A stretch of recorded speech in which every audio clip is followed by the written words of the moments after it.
위기라는 것은 저는 어떻게 생각하냐면 현실과 괴리가 나타날 때, 그러니까 벌어진다는 얘기죠. 그래프가 현실과 따라논다. 그것도 매우 따라논다. 그럴 때는 반드시 하락하는 그런 패턴을 가지고 있더라.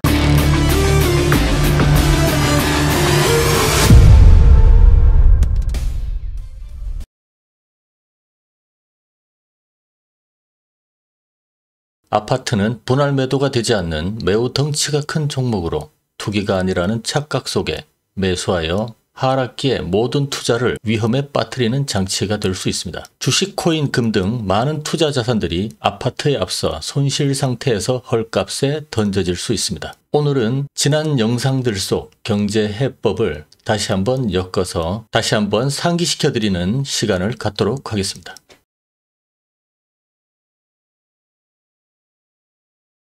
살려는 드릴게.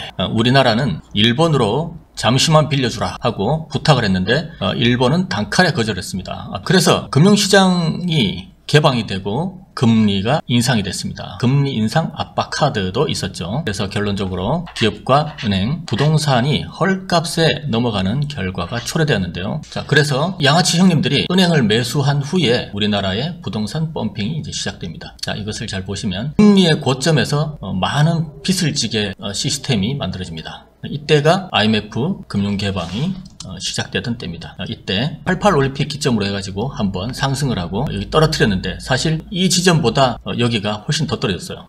여기서 더 떨어뜨려서 형님들이 매집을 합니다. 그리고는 3파, 4파, 5파를 거치게 되는데 이때마다 집값을 올려서 많은 주택 거래가 달성되게 됩니다. 그래서 그럼 이때 주택 가격이 오르게 될 때는 언제냐? 그리고 어느 정부의 집값이 많이 올랐는가? 이것을 주의 깊게 한번 보셔야 되는데 IMF의 금융산업과 여러 자본에 그분들이 자금을 꽂아놓고 저는 진보 정부 시절에 펌핑을 계속 해왔다. 이렇게 보고 있습니다. 그러면 왜 항상 진보 정부에만 부동산이 오르는가? 1988년에 시작했던 IMF 때 자본을 담그고 난 후 부동산은 여러 차례 펌핑을 하게 됩니다. 그리고 펌핑의 최고점에 아까 보셨죠? 2007년 금리가 최고조에 달했을 때 주택 거래가 폭발합니다. 주택 거래가 이때 폭발해야지 누가 이익을 얻느냐? 금융자본이죠. 이자 수익을 가져가게 됩니다. 그리고 하락을 했기 때문에 이와 흡사한 패턴이 그대로 이번에도 이어졌습니다.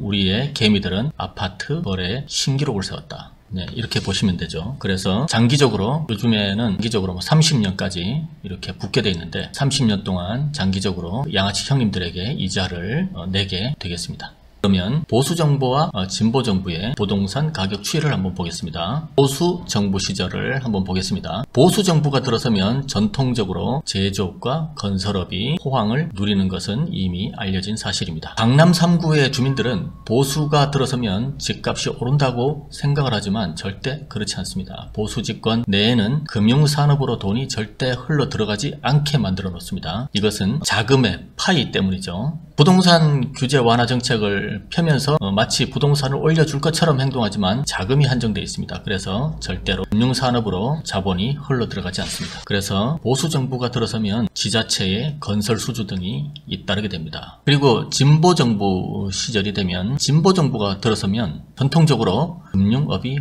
호황을 누리는 것은 또 이미 알려진 사실입니다. 강남 3구의 주민들은 진보가 들어서면 집값이 내린다고 생각하지만 집값은 진보가 올립니다. 진보가 집권하면 왜 그런지 뭐가 있는지는 여기서 자세히 말씀드릴 수는 없습니다. 그렇지만 집값은 반드시 올라간다. 이렇게 보시면 되겠고 보수 때 집을 사서 진보 때 집을 파시면 되겠죠. 부동산 규제 정책을 펴면서 마치 부동산을 압박할 것처럼 행동하지만 집값은 이상하게 올라갑니다. 이 부분은 자연 발생적 형태가 아닐 수 있다. 이렇게 말씀드릴 수 있고 보수 정부가 들어서면 지자체의 건설 수주가 대폭 사라지고 금융업이 호황을 누리게 됩니다.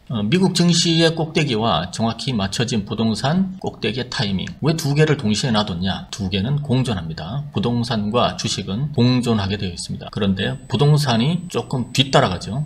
선행하고 있다고 보셔도 되겠죠. 이미 2007년에도 아까 보여드렸다시피 같은 패턴을 가지고 있다. 금리를 금융위기를 만드는 기법은 이번에도 마찬가지였다. 언젠간 오르더라는 신념이 개미들에게 확신을 가지게 됩니다. 이 확신을 가지고 몰려든 불타는 개미. 그래서 부동산은 주식 지수를 따라갈 수밖에 없는 현실이기 때문에 저는 위험하다라고 생각하고 있습니다. 경제 상황의 최대 걸림돌은 저는 부동산이라고 생각합니다. 왜냐하면 제가 이번 경제 위기가 통체적인 자산 버블로 이어진다고 제가 예측을 하고 있는데, 사실 부동산이 무너지면 거의 다 무너진다고 봐야 되는 거죠. 내가 지금 집이 넘어가냐 마냐 뭐 이런 판국에 암호화폐를 갖고 있거나 금을 갖고 있거나 뭐 달러를 갖고 있거나 소용이 없습니다. 다 개워낼 수 있다. 저는 그렇게 보고 있는데, 앞으로 경제가 얼마나 안 좋아질지 아무도 확신을 할 수 없습니다. 그렇지만 문제가 장기화될 경우에는 가장 가격이 높고 자산의 대부분이 들어가 있는 부동산이 가장 큰 문제로 다가올 수 있다는 건 생각하고 계셔야 된다는 거죠.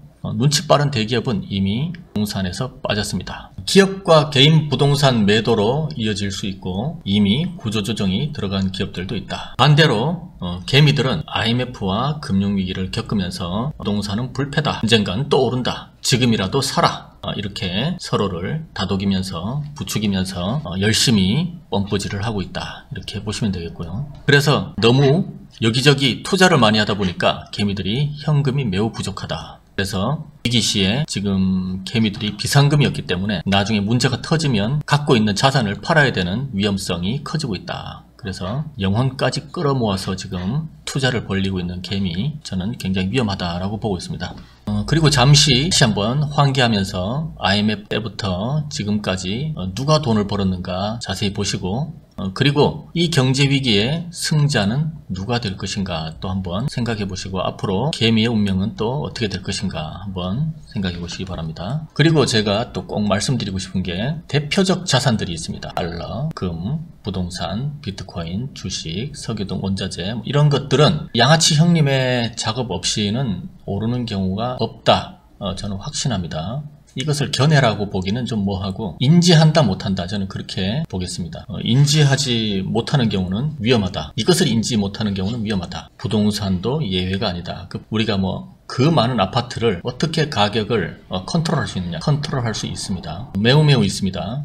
이것을 아시고 시장을 대하시면 좋겠습니다. 그래서 고점에서 세력이 빠지면 바닥까지 상당한 시간이 걸리고, 자, 고점까지 갔으면 이 고점에서 세력 이탈이 일어납니다. 세력 이탈이 일어나게 되면 바닥까지 상당히 걸리는데, 바닥에 내려가서 다시 매집해야 되기 때문이죠. 이 바닥 매집이 끝나야 다시 상승이 가능합니다. 한번 꼭대기까지 가면 바닥까지도 갈 수 있다는 그런 상상을 하지 않으면 앞으로 위험도 피할 수 없다라고 보고 있습니다. 하락해도 오른다는 신념을 주고 여기서 불나방들을 모으게 되는 거죠. 그리고 이 오파에서 바닥까지 공매도를 때리게 됩니다. 선물이든 공매도든 때리게 됩니다. 그러면서 이제 바닥까지 추락하는 아주 악마의 기술을 시전하게 되죠. 그래서 이 오파 꼭대기에 반드시 개미를 묶어 놓습니다. 도망 못 가게 딱 묶어 놓고 폭락을 유도하기 시작합니다. 그러면 여기서 가격이 훅 하고 빠지는 순간 개미는 멘붕돼 가지고 빠져나오지는 못합니다.